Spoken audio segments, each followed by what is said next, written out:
तो 6 नवंबर को बिहार विधानसभा चुनाव के पहले चरण का मतदान होना है। इसको लेकर के हमारे साथ न्यूज रूम से हमारे वरिष्ठ सहयोगी जुड़े हुए हैं। संदीप जी उनका नाम है और चलिए उनसे पूरा जानते हैं कि आखिरकार बिहार विधानसभा चुनाव आज अलग अलग समीकरण में देखने को मिल रहा है। एक तरफ जनसुराज है, एक तरफ एनडीए है और एक तरफ आरजेडी है, जहां पर कांग्रेस का गठबंधन कहा जा रहा है। तो इस बार इन तीनों पार्टियों को किस तरीके से देखते हैं और अब जिस तरीके से मतदान हुए, वादे हुए, अब किस तरीके से राजनीतिक समीकरण बिहार विधानसभा चुनाव में देखने को मिला है?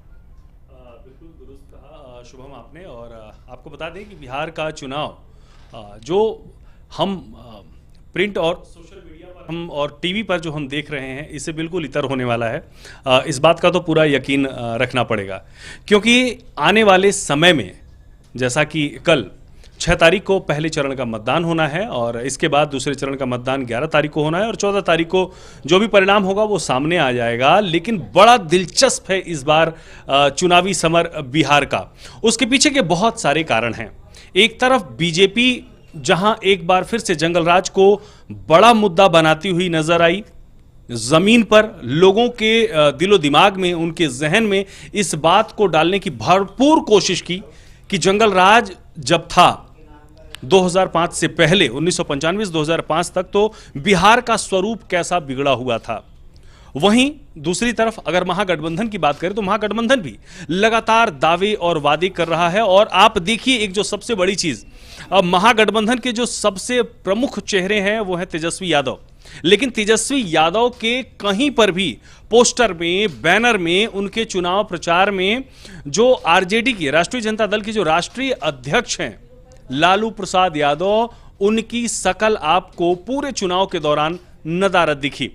वहीं दूसरी तरफ जो 2 करोड़ 85 लाख परिवारों को जो नौकरी देने की बात तेजस्वी यादव कर रहे हैं, यह भी एक बड़ा मुद्दा है। वहीं इसके उलट अगर हम संकल्प पत्र की बात करें, जो एनडीए का संयुक्त संकल्प पत्र था, उसमें 1 करोड़ नौकरी, साथ ही रोजगार की बात बीजेपी ने की है। तो जनता कहीं ना कहीं धरातल पर काफी गहनता से इस पर विचार कर रही है। और देखिए आज हम आप जिस बात की अगर समीक्षा भी करें, लेकिन हकीकत क्या है, वो चुनाव से ठीक एक दिन पहले बीती रात को ही निर्णय होता है। गांव में, देहातों में, गलियों में, चौराहों पर चर्चा तो सभी पार्टियों की हो रही है और खूब चर्चा हो रही है। लेकिन ईवीएम का बटन जब दबाने के लिए मतदाता घरों से बाहर निकलेंगे, तब किस पर अपना बटन दबाएंगे, यह सिर्फ उनके जहन, उनके मन मस्तिष्क में है। तो कहानी कहीं ना कहीं बड़ी दिलचस्प होने वाली है शुभम। जी बिल्कुल सर, जिस तरीके से आपने कहा कि तेजस्वी यादव लगातार वादे करते आ रहे हैं, एनडीए वादे कर रही है और साथ ही साथ आपने कहा जनसुराज की तरफ से भी तमाम वादे किए गए। लेकिन जिस तरीके से तेजस्वी यादव ने हर घर नौकरी देने का वादा किया है, क्या वो धरातल पर बिल्कुल ठीक कह रहे हैं आप, धरातल पर उतरना की तैयारियां पूरी हैं। और जिस तरीके से कहा जा रहा है कि हर घर नौकरी का वादा जो किया जा रहा है, क्या वो धरातल पर संभव है? बिल्कुल ठीक कहा आपने। देखिए शिवम, इतना आसान नहीं है। 2 करोड़ 85 लाख नौकरियों की जब बात होती है तो 2 करोड़ 85 लाख नौकरी आएगी कहां? या मान एक पल के लिए मान लेते हैं, -1% भी अगर मान लेते हैं कि 2 करोड़ 85 लाख नौकरी जिसकी बात तेजस्वी यादव कर रहे हैं, वो जमीन पर उतार भी देते हैं, तो उन लोगों को नौकरी कहां दी जाएगी? कौन से डिपार्टमेंट में दी जाएगी? शिक्षा विभाग में दी जाएगी, यूनिवर्सिटीज कॉलेजेस में दी जाएगी, और जो सरकारी महकमे हैं उनमें भी। अगर टोटल आप देखते हैं बिहार में, अगर नौकरी की हम बात करें, सरकारी नौकरी की, तो 26.5 लाख के आसपास सरकारी नौकरी का एक आंकड़ा आता है। अगर आप 2.5 करोड़ लोगों में मात्र 26 लाख जो सरकारी नौकरियां हैं वो आप दे देते हैं, तो बाकी लोगों को कहां नौकरी देंगे? और जब नौकरी दे देंगे तो नौकरी के लिए बजट कहां से आएगा? पूरे बिहार का बजट 3,17,000 करोड़ है। अब आप समझिए कि अगर हम 2.5 करोड़ लोगों की ही अगर हम नौकरी की बात करते हैं, तो उसका बजट तकरीबन जाके 13-14 लाख करोड़ रुपए होता है। तो बिहार के बजट से कई गुना ज्यादा। तो ऐसे में जनता कहीं ना कहीं बड़ी बुद्धिजीवी है और जनता इस पर जरूर विचार कर रही है कि किसके दावों और वादों में दम है और किस पर वो भरोसा कर सकती है। यहां पर एक बात हम आपको और बताना चाहेंगे कि 2020 के चुनाव पर नजर डालना बेहद जरूरी है। 2020 का चुनाव जब आप देखते हैं तो 2020 के चुनाव में महिला वोट जो था वो सबसे अहम था। अब एक परिवार में मान लीजिए कि 4 मेंबर हैं, उसमें से 2 वोट जो था वो कहीं ना कहीं नीतीश के पक्ष में गया।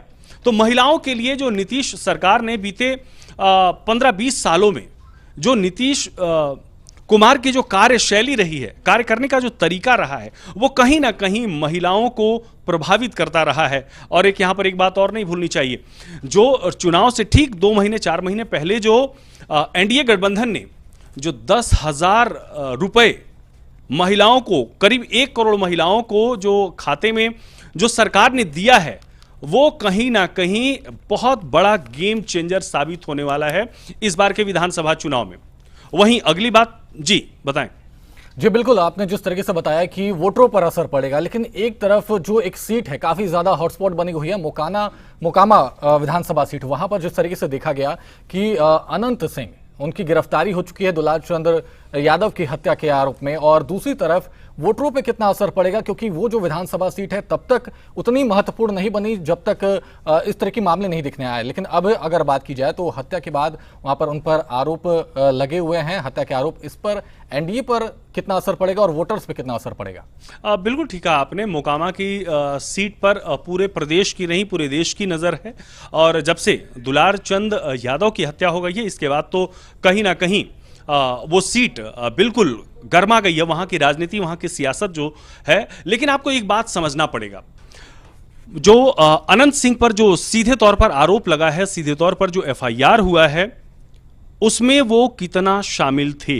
एक सवाल सिर्फ मोकामा ही नहीं, पूरे बिहार की जनता के मन में भी ये पूरी तरह से बैठा हुआ है कि अनंत सिंह, जिनको छोटे सरकार के नाम से जाना जाता है, और एक बात यहां पर आपको यह भी जानना होगा कि चाहे सूरजभान सिंह, जिनकी पत्नी बीणा देवी वहां से चुनावी मैदान में ताल ठोक रही हैं, और दूसरी तरफ अनंत सिंह है, और तीसरी तरफ जिनके प्रचार में दुलार चंद यादव गए थे वो हैं जन सुराज पार्टी के जो प्रत्याशी थे, उनके प्रचार में दुलार चंद यादव गए हुए थे।